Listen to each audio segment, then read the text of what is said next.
বের হয়ে এসেছি কারণ আমাদের যে নার্সিংয়ের আমাদের আছে মহাপরিচালক অধিদপ্তরগুলোতে মহাপরিচালক পরিচালক রেজিস্ট্রার বা যতগুলো কর্মকর্তা পোস্ট আছে ওখানে আমরা নার্সের পদায়ন চাই।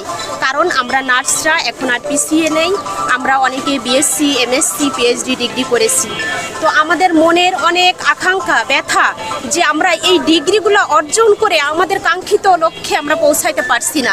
এতে কি হচ্ছে, আমাদের যে নেক্সট জেনারেশন তারা এই ডিগ্রিগুলো অর্জনের জন্য তারা পিছিয়ে যাচ্ছে, যে আমাদের তো পদায়ন নাই, আমাদের আস্থা নাই, তাহলে আমরা কেন এই ডিগ্রি অর্জন করব। এবং আমরা যদি এই প্রথম শ্রেণী দ্বিতীয় শ্রেণীর চেয়ারগুলোতে যেতে পারি, শুধু নার্স না, সাধারণ যে জনগণ যারা ইন্টারমিডিয়েট পাশ করে ইউনিভার্সিটিতে পড়ুয়া স্টুডেন্ট, তারা মনে করবে যে না, শুধু ভার্সিটিতে পড়লেই ফার্স্ট ক্লাস সেকেন্ড ক্লাস হওয়া যায় না, নার্সিং প্রফেশনে এসেও ফার্স্ট ক্লাস সেকেন্ড ক্লাস হওয়া যায়। এটা শুধু আমাদের দাবি না, এটা আমার মনে হয় যে আমাদের দেশের জন্যই একটা কল্যাণকর কিছু বয়ে আনবে। তো আমাদের একটাই দাবি, আমরা আমাদের ওই চেয়ারগুলোতে আমরা নার্সই চাই। যতদিন না পর্যন্ত আমরা আমাদের এই দাবিটা পূরণ না করতে পারবো, আমরা এভাবে রাজপথে বেরিয়েই থাকবো।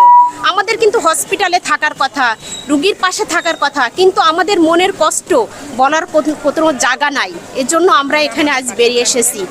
তাই জনগণের কাছে, সবার কাছে আমাদের আবেদন, আমাদের এই লক্ষ্যটা আপনারা পৌঁছে দেন।